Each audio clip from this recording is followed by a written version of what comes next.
మనము లెసన్ను చదువుకోవడానికి ప్రయత్నం చేద్దాము. ఇక్కడ ఆత్మీయంగా మనం ఎదగాలి అనేటువంటి ఒక అంశాన్ని మనము నిర్ధారించుకోవాలి మొదటిగా. ఎందుకంటే అంతరంగ పురుషుల్లో ఎదుగుదల ఉంటే మనము దేవుడికి దగ్గర అవ్వచ్చు. అలా లేని పక్షంన శరీర యొక్క చిత్తాన్ని నెరవేర్చుకుంటూ శరీర యొక్క ఇచ్ఛలతో మనము నశించిపోవడానికి కారణము అవుతాం. కాబట్టి అంతరంగ పురుషుల్లోనే మనం ఎదగడానికి ప్రయత్నం చేయాలి మొదటిగా. తర్వాత శరీరం కూడా చక్కగా పడుతుంది అనేది మనం తెలుసుకోవాలి. అయితే ఈరోజు మనము దేవుని యొక్క సృష్టిలో ఆయన యొక్క గల ఉద్దేశాన్ని మనము తెలుసుకోవడానికి ప్రయత్నం చేద్దామండి. ఏంటంటే దేవుని సృష్టి మొత్తం ఆయన యొక్క నిత్యత్వమైన సంకల్పము నెరవేర్చడానికి అవసరం. దేవుని సృష్టి మొత్తం ఆయన యొక్క నిత్యమైన సంకల్పం నెరవేర్చడానికి తోడ్పడాలి, అలా జరగాలి. సామెతల గ్రంథం 16వ అధ్యాయం 4వ వచనంలో సృష్టికర్త ఈ విశ్వాన్ని అంతటిని కూడా ఆయన యొక్క సొంత ఉద్దేశం కొరకు సృజించుకున్నట్టుగా మనం అక్కడ చూడవచ్చు. ఎందుకంటే అక్కడ లేఖనం ఈ విధంగా అక్కడ ఉంది. యెహోవా ప్రతి వస్తువును దాని పని నిమిత్తము కలుగచేసెను, నాశన దినమునకు భక్తిహీనులను కలుగజేసెను. అక్కడ యెహోవా అనేటువంటి ఆయన ప్రతి వస్తువును దాని పని నిమిత్తము కలుగజేశాడు. ఆయన కలుగు చేసినటువంటి ప్రతి వస్తువు కూడా దానికంటూ ఒక పని అనేటువంటిది నిర్ధారించి ఏర్పాటు చేసినట్టుగా మనం చూస్తున్నాం. అక్కడ ప్రతి వస్తువు అని అన్నప్పుడు ఆ వస్తువులలో మానవుడు కూడా ఉన్నాడు అనేది గమనించండి. మానవుని యొక్క ఉద్దేశం, మానవుని యొక్క పుట్టుక కూడా దేవుని యొక్క ఉద్దేశం ప్రకారమే జరుగుతూ ఉన్నది అనేది గమనించండి. రోమిలకు రాసిన పత్రిక 8వ అధ్యాయం 28వ వచనంలో దేవుడు కొంతమందిని మాత్రమే ఎంచుకున్నట్టుగా మనము చూడొచ్చు అక్కడ. అయితే సామెతల గ్రంథం 16వ అధ్యాయం 4వ వచనం ప్రకారము సృష్టికర్త సమస్తాన్ని తన యొక్క చిత్త ప్రకారము సృష్టించుకున్నాడు. అయితే భక్తిహీనులను నాశనం దినం కోసమును సృష్టించుకున్నట్టుగా మనం చూస్తున్నాం. అయితే రోమిలకు రాసిన పత్రిక 8వ అధ్యాయం 28వ వచనం ప్రకారము దేవుడు కొంతమందిని మాత్రమే ఎంచుకుంటున్నాడు. God chooses only certain ones. అనగా ఆయన సంకల్పం చొప్పున పిలువబడిన వారికి మాత్రమే ఆయన తనకు కూర్చున్నటువంటి తెలివిని, తనకు కూర్చున్నటువంటి జ్ఞానమును ఆయన ఇవ్వాలనుకున్నటువంటి వాటిని ఇస్తున్నట్టుగా మనం చూస్తాం. రోమిలకు రాసిన పత్రిక 1వ అధ్యాయం 24వ వచనం ప్రకారము ఒక మనిషి దేవుని ఉద్దేశాన్ని తిరస్కరించినప్పుడు దేవుడు మనుషులను సాతానుకు అప్పగిస్తున్నట్టుగా మనం చూస్తున్నాం. చూడండి, ఇక్కడ రోమిలకు రాసిన పత్రిక 8వ అధ్యాయం 28వ ప్రకారము దేవుడు తనను వెదికే వారికి మాత్రమే తన ఉద్దేశాన్ని వెల్లడిపరుస్తున్నాడు. ఎవరైతే ఆయనను వెతకాలని చూస్తూ ఉన్నారో, ఎవరైతే దేవుని యొక్క చిత్తాన్ని తెలుసుకోవాలని ప్రయత్నం చేస్తూ ఉన్నారో, కేవలం వారికి మాత్రమే తన యొక్క పర్పస్ను రివీల్ చేస్తున్నట్టుగా దేవుడు ఉన్నాడు. అయితే కొంతమందిని దేవుడు సాతానుకు అప్పగించుతున్నట్టు కూడా మనం చూస్తున్నాం. ఎప్పుడైతే ఈ మనుషుడు దేవుని యొక్క పర్పస్ను, దేవుని యొక్క ఉద్దేశాన్ని రిజెక్ట్ చేస్తాడో అప్పుడు దేవుడు సాతానుకు అవకాశం ఇస్తున్నట్టుగా మనం చూస్తాం. రోమిలకు రాసిన పత్రిక 1:24 వచనం ప్రకారంగా తమ శరీరములను పరస్పరం అవమానపరుచుకున్నట్లు దేవుడు వారిని అపవిత్రతకు అప్పగిస్తున్నాడు. ఎప్పుడు దేవుడు మనుషులను అపవిత్రతకు అప్పగిస్తున్నాడు, ఎప్పుడు దేవుడు తన సంకల్పాన్ని దేవుడు పిల్లలకు ఇస్తున్నాడు అనేది గమనించాలి. ఎవరైతే దేవుని యొక్క చిత్త ప్రకారము తనను వెదికేవారు ఉంటున్నారో వారికి తన ఉద్దేశాన్ని వెల్లడిస్తున్నాడు దేవుడు. కానీ ఎవరైతే తన ఉద్దేశాన్ని తిరస్కరిస్తున్నారో వారిని దేవుడు అపవిత్రతకు అనగా సాతానుకు అప్పగించుతున్నట్టుగా చూస్తూ ఉన్నాం.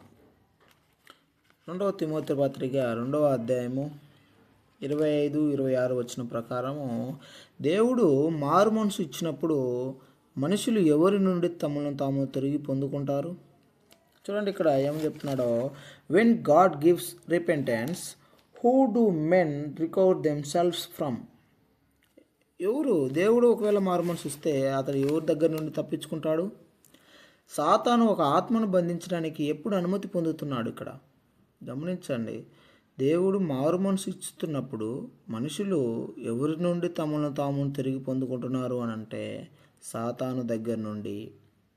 సాతాను ఒక ఆత్మను బంధిస్తున్నది. ఒక ఆత్మను సాతాను బంధించుతూ ఉన్నప్పుడు ఆ బంధించడానికి గల ఆ శక్తి కూడా అనుమతి కూడా ఎప్పుడు పొందుతున్నాడు అని అంటే సాతాను ఎప్పుడు మనుషుల యొక్క ఆత్మలను బంధించడానికి అనుమతి పొందుతున్నాడు అని అంటే మనం పైన చూసాం రోమపత్రిక 1:25లో ఎప్పుడైతే సాతానుకు అనగా దేవుని యొక్క ఉద్దేశాన్ని మనము వెతకకుండా తిరస్కరిస్తూ ఉంటామో అలాంటి వారిని దేవుడు సాతానుకు అప్పగించుతున్నట్టు అపవిత్రతకు అప్పగించుతున్నట్టు మనం చూస్తాం. ఇప్పుడు చూద్దాం రోమిలకు రాసిన పత్రిక 1:25 చూస్తే సాతాను మనల్ని బంధించడానికి దేవుడు అనుమతించే విధంగా మనుషులు ఏం చేస్తున్నారు గమనించండి. ఆ వచనంలో వారు దేవుని సత్యమును అసత్యముగా మార్చుతున్నారు. ఎందుకు? సృష్టికర్త కంటే సృష్టిని ఎక్కువగా పూజించి సేవిస్తున్నారు మనుషులు. దేవుని యొక్క సత్యాన్ని అసత్యంగా మారుస్తున్నారు. చూడండి ఇక్కడ ఏం చేస్తున్నారంటే ఈ మనుషులు ఏం చేస్తున్నారంటే దేవునికి అంటూ సత్యాన్ని ఉంటే ఆ సత్యాన్ని వాళ్ళు అబద్ధానికి మార్చేస్తున్నారు. చూడండి ఇక్కడ వచ్చిన మొదలాగా ఉంది. Who changed the truth of God into a lie and worshipped and served the creature more than the creator who is blessed for ever. Amen. చూడండి, how did these souls change the truth of God for a lie? గమనించండి, దేవుని యొక్క సత్యాన్ని వారు అబద్ధానికి మారుస్తున్నారు, అసత్యానికి మారుస్తున్నారు. ఎలాగా వీరు దేవుని యొక్క సత్యాన్ని అసత్యానికి మారుస్తున్నారు? నిజానికి దేవుడు సాతానుకు అప్పచెప్తున్నాడు మనుషుల్ని. ఎందుకు అలాగ అప్పచెప్తున్నాడంటే వారు దేవుని యొక్క సత్యాన్ని ఆపేస్తున్నారు. దేవుని యొక్క సత్యాన్ని వారి యొక్క అసత్యముతో ఆపివేయాలని చూస్తున్నారు. దేవుని యొక్క నీతిని వీరి యొక్క దుర్నీతితో ఆపాలని చూస్తున్నారు. అలాంటి వారిని దేవుడు సాతానుకు అప్పచెప్తూ ఉన్నాడు. అయితే వీరు దేవుని యొక్క ఏ సత్యాన్ని వారు అసత్యానికి మారుస్తున్నారు అనేది గమనించినప్పుడు చూడండి 26వ వచనంలో రోమిలకు రాసిన పత్రిక 1:26 వచనాన్ని మనము చూస్తే వారందరూ కూడా దేవుని గూర్చినటువంటి సత్యాన్ని ఎరిగి కూడా వారు అసత్యానికి మారుస్తున్నారు. అందువలన వారికి దేవుడు అపవిత్రతకు అప్పగించుతున్నట్టుగా మనం చూస్తూ ఉన్నాం. ఇక్కడ చూడండి, ఏ కారణం చేత మనుషులు దేవుణ్ణి విడిచిపెట్టారు, ఏ కారణం చేత వారు ఈ విధంగా చేస్తూ ఉన్నారు అని అంటే అందువలన దేవుడు తుచ్చమైన అభిలాషలకు వారిని అప్పగించెను. బహుశా ఏ కారణం చేత అనే దానికి, ఏ అసత్యానికి మార్చారు అనే దానికి సమాధానం మనకు పైన కనబడవచ్చు. 18 నుండి 26 వచనాల మధ్యలో ఉండొచ్చు. అక్కడ చూస్తే అక్కడ ఈ విధంగా ఉంది. వారు ఏం చేశారంట? మొదటిగా 18వ వచనంలో మనుషులు తన దుర్నీతి చేత దేవుని సత్యాన్ని దాచిపెట్టారు. వారు దుర్నీతితో ఏ సత్యాన్ని దాచిపెట్టారు? మరి నిజానికి దేవుడు వారిని దేవుని సత్యాన్ని అసత్యానికి మారుస్తున్నారు. కావున వారు తుచ్చమైన అభిలాషలకు అప్పగిస్తున్నాడు దేవుడు వారిని. ఆ కారణాన్ని మనము 18వ వచనంలో చూస్తే తన దుర్నీతి చేత దేవుని సత్యాన్ని దాచిపెడుతున్నారు. నిజానికి ఆ దుర్నీతితో దాచిపెట్టినటువంటి ఆ సత్యం ఏమిటి, ఆ దుర్నీతి ఏంటి అనేది మనం చూస్తే 19వ వచనంలో అది ఏ సత్యమో కానీ దేవునికి అందరికీ అదే సత్యాన్ని చూపిస్తున్నాడు. దేవుడు ఆ సత్యాన్ని కేవలం కొంతమంది మాత్రమే కాదు, భూమి మీద ఉన్నటువంటి వారందరికీ చూపిస్తున్నాడు. ఆ తెలియశక్యమైనది ఏదో అది వారందరి మధ్యనే విశదపరిచాడు. ఈ సత్యాన్ని ఎరగని మనుషుడు ఒక్కడు కూడా ఉన్నాడా అంటే ఎవరు లేరు.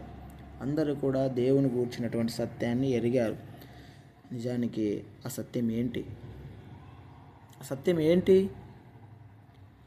20 వచనం చూడండి. రోమపత్రిక 1వ అధ్యాయం 20 వచనం చూడండి. దుర్నీతిలో మనుషులు దాచిన సత్యం ఏమిటి అని అంటే ఆయన యొక్క అదృశ్య సత్యము, అది కంటికి కనిపించలేనటువంటి శక్తులు అవన్నీ.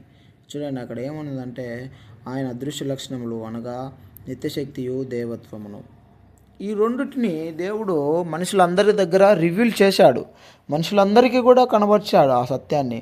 కానీ వారు ఏం చేశారంటే వారి యొక్క సొంత చిత్తంతో, సొంత నిర్ణయాలతో, సొంత ఆలోచనలతో, వారి యొక్క అబద్ధాలతో దేవుని యొక్క సత్యాన్ని కప్పిపెట్టాలని చూస్తూ ఉన్నారు. అందుచేత దేవుడు వారిని అపవిత్రతకు అప్పగిస్తూ ఉన్నాడు, నాశనానికి అప్పగిస్తూ ఉన్నాడు. అయితే దేవుని ఎరుగుతున్నటువంటి వారికి మాత్రము, దేవుని ఎరగాలని ఇష్టపడుతున్నటువంటి వారికి మాత్రం దేవుడు తన జ్ఞానాన్ని వెల్లడిపరుస్తూనే ఉన్నాడు. ఇలా మనం ముందుకు వెళ్తే రోమపత్రిక 1వ అధ్యాయం 20 వచనం ప్రకారము ఆయన అదృశ్య లక్షణములను అనగా ఆయన నిత్యశక్తియు దేవత్వమును జగదుత్పత్తి మొదలుకొని సృజింపబడిన వస్తువులను ఆలోచించడం వలన తేటపరుచుతున్నవి గనుక వారు నిరుత్తరులై ఉన్నారు. నిజానికి దేవుడు తన సత్యాన్ని అందరికీ, మనుషులకు అందరికీ కూడా చూపించాడు. ఎందుకంటే ఒక వస్తువును ఆలోచన చేసినప్పుడు ఆ వస్తువు వెనకాల ఉన్నటువంటి క్రియేటర్ అనేటువంటి ఆయన ఉన్నాడు అనేది అందరికీ అర్థమైపోతుంది. అలాంటిది ఇంత పెద్ద విశ్వాన్ని చూసినప్పుడు మనుషులకు దాని వెనకాల ఒకడు ఉన్నాడు అనేది అర్థం కాలేదా? అందుకే మనం ఒక విషయాన్ని గమనిస్తే తాము ఏమైనా సృజించలేదని మనుషులందరికీ తెలుసా? చూడండి, దేవుడు ప్రపంచములను సృజించడం వలన మనుషులకు ఈ సత్యం ఎలా విశదమై ఉన్నదనేది ఒకసారి ఆలోచన చేయడానికి ప్రయత్నం చేయండి.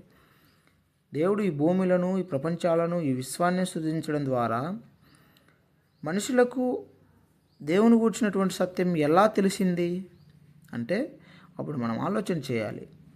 ఒకటి గమనించండి, మనుషులు ఏమైనా సృజించారా అని ప్రశ్న వేసుకుంటే వారు ఏమీ సృజించలేదని అందరికీ తెలుసు. అలాగే మరి మనం సృజించకపోతే మరి ఇంకెవరు సృష్టించాలి ఈ భూమిని, ఈ విశ్వాన్ని అంతటిని కూడా అని ఆలోచన చేసినప్పుడు సో అక్కడ ఒక సృష్టికర్త అనేటువంటి ఆయన ఎవరో ఉన్నారు అనేటువంటి విషయం వాళ్ళకి అర్థమవుతుంది.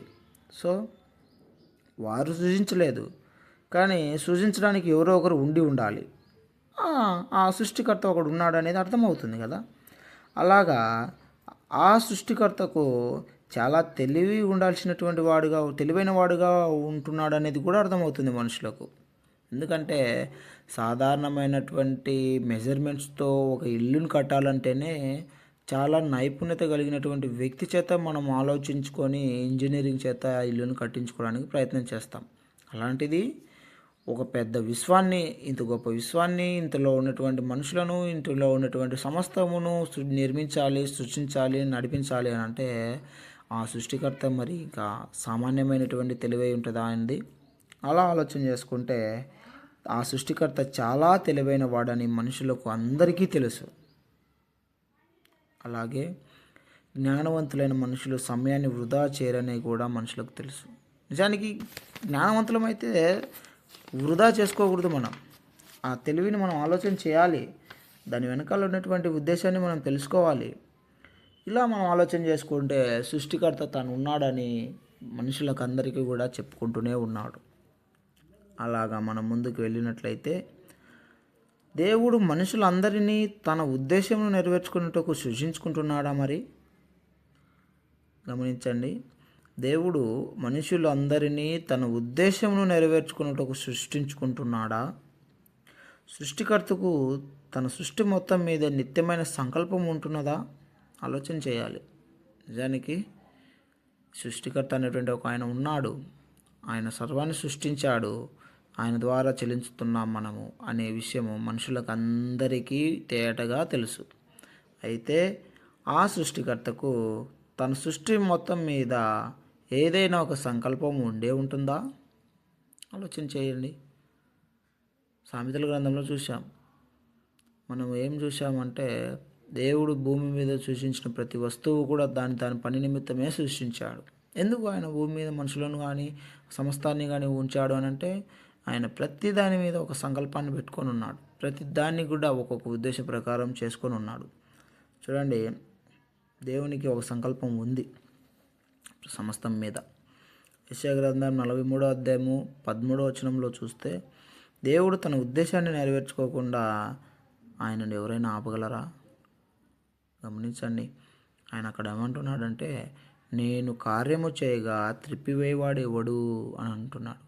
ఆయన ఏదైనా ఒకటి చేయాలని అనుకుంటే దానిని ఎవరైనా తిప్పివేస్తారా? దాన్ని ఎవరైనా ఆపగలుగుతారా? ఎవరు ఆపలేరు. ఎంత గొప్పవారైనా, పిఎం ఎంతమంది అయినా, ఇంకా ఎంత అధికారులైనా, ఎంత గొప్ప ప్రైమ్ మినిస్టర్లైనా, ఎంత గొప్ప ఎంతమంది అయినా కూడా దేవుని యొక్క ఉద్దేశమును తిప్పివేయగలవాడు ఎవ్వడూ లేడు. ఆయన ఒక ఉద్దేశంతోనే ఈ భూమి మీద జరుగుతున్న ప్రతి దానిని నిర్మించుకున్నాడు. ఆయనకంటూ ఒక ఉద్దేశం ఉంది. ఆయన ఉద్దేశించినప్పుడు, ఆయన ఆలోచన చేసినప్పుడు, ఉద్దేశించినప్పుడు దానిని ఎవ్వరూ ఆపలేరు. సో మనం ఆ వచనం చదువుతున్నప్పుడు ఏమర్థమవుతుందంటే, God has a purpose to create all creation. ఆయన ఒక ఉద్దేశం చొప్పున నడిపించుకుంటున్నాడు అనేది అర్థమవుతుంది. ఆయనకంటూ ఒక ఉద్దేశం ఉన్నదనేది తెలుస్తూ ఉంది. అలాగే యెషయా గ్రంథం 46వ అధ్యాయం 9వ వచనం నుండి 11వ వచనంలో చూస్తే ఆయన దేవుని సంకల్పం పూర్తిగా నెరవేరుతున్నదనేది కూడా అర్థం చేసుకోండి. అక్కడ ఉద్దేశించి ఉన్నాను, సఫలపరిచేదను అంటున్నాడు అక్కడ దేవుడు. నేను ఉద్దేశించుకున్న ప్రతిదీ కూడా సఫలపరుచుకుంటాను అని అంటున్నాడు. సో ఈ రెండు వచనాలు మనం చూసినప్పుడు దేవునికి ఒక ఉద్దేశం ఉన్నదని తెలుస్తుంది. ఆ తర్వాత ఆ ఉద్దేశంలను సఫలపరుచుకుంటాడు అని తెలుస్తుంది. తర్వాత దాన్ని ఎవ్వరు కూడా ఆపలేరు అనేటువంటి విషయాన్ని కూడా మనము తెలుసుకుంటున్నాము. ఇప్పుడు తన పూర్తి ఉద్దేశాన్ని నెరవేర్చుకోకుండా సృష్టికర్తని ఎవరు ఆపగలరు? మరి ఎవరు ఆపలేరు. మనమైనా ఆపలేం, మనుషులం ఎవరు ఆపలేం. ఈ భూమి మీద ఉన్నటువంటి సృష్టిలో ఏది కూడా ఆపలేదు దేవుని యొక్క ఉద్దేశాన్ని. కేవలం ఆయన చేయాలనుకుంటే అది చేస్తాడంతే. కానీ ఆ ఉద్దేశము ప్రతి ఆత్మకు కనిపిస్తుందా? దేవుని యొక్క ఉద్దేశము ప్రతి ఆత్మకు కూడా కనబడుతుందా? మనం మొదటిగానే చూసాము. ఏమిటి అని అంటే, దేవుని సంకల్పం చొప్పున పిలువబడిన ప్రతి వారికి దేవుడు తన ఉద్దేశాన్ని చూపిస్తాడు. కానీ ఆ ఉద్దేశాన్ని ప్రతి ఆత్మకు చూపించడం అనేది కూడా అర్థం చేసుకోండి. ఎందుకంటే ఆయన యొక్క ఉద్దేశములు నిత్యమైనవి. ఆయన యొక్క ఉద్దేశములు నిత్యమైనవి అన్నప్పుడు ఆ నిత్యమైనవి కంటికి కనిపించవు. మన కొరింథీ పత్రికలో చూస్తాను. ఆ ఉద్దేశములు నిత్యమైనవి అన్నప్పుడు నిత్యమైనటువంటి ఆ ఉద్దేశాలు కంటికి కనిపించవు అనేది కూడా గమనించండి. అలాగ మనం చూస్తే అదృశ్యమైనవి నిత్యములు, దృశ్యమైనవి అనిత్యములు అనేటువంటి విషయాన్ని మనం ఆలోచన చేయాలి. ఏమంటున్నాడు? ఆయన యొక్క ఆలోచనలు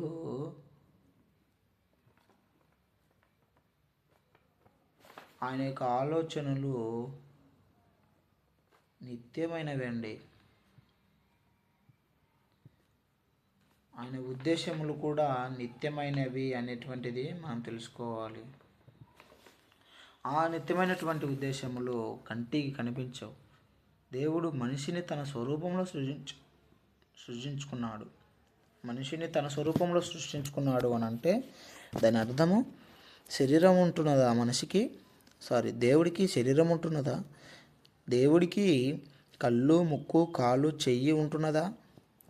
ఎందుకంటే అందరూ ఏమనుకుంటున్నారు, నేను దేవుని పోలికలో సృజింపబడ్డాను, నాకు కాళ్ళు చేతులు ఉన్నట్టుగానే దేవునికి కాళ్ళు చేతులు ఉంటున్నాయేమో అనుకుంటున్నారు. కానీ దేవునికి ఉన్నది మనసు, హృదయం, ఆత్మ. ఇవన్నీ కూడా ఆయన పోలికలో ఉన్నటువంటి విషయాలు. ఆ స్వరూపంలోనే మానవులను దేవుడు కూడా సృజించాడు. ఈనాడు మనిషికి కూడా మనసు ఉంది, హృదయం ఉంది, ఆత్మ ఉంది.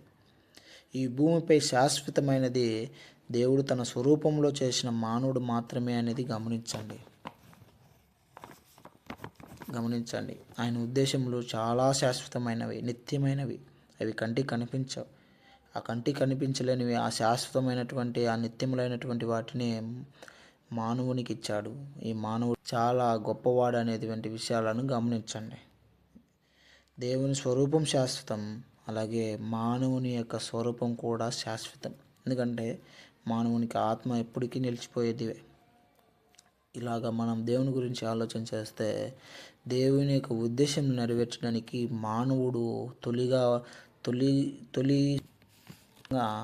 ఖచ్చితంగా దేవుడు సంకల్పించినట్టుగా మనం చూస్తూ ఉన్నాం. మానవుడు ఈ భూమి మీద శాశ్వతమైనటువంటి వాడిగా ఉన్నాడు. కారణము దేవుని యొక్క చిత్త ప్రకారము తన పోలికలో ఈ భూమి మీద మానవుడు ఉన్నాడు. దేవునికంటూ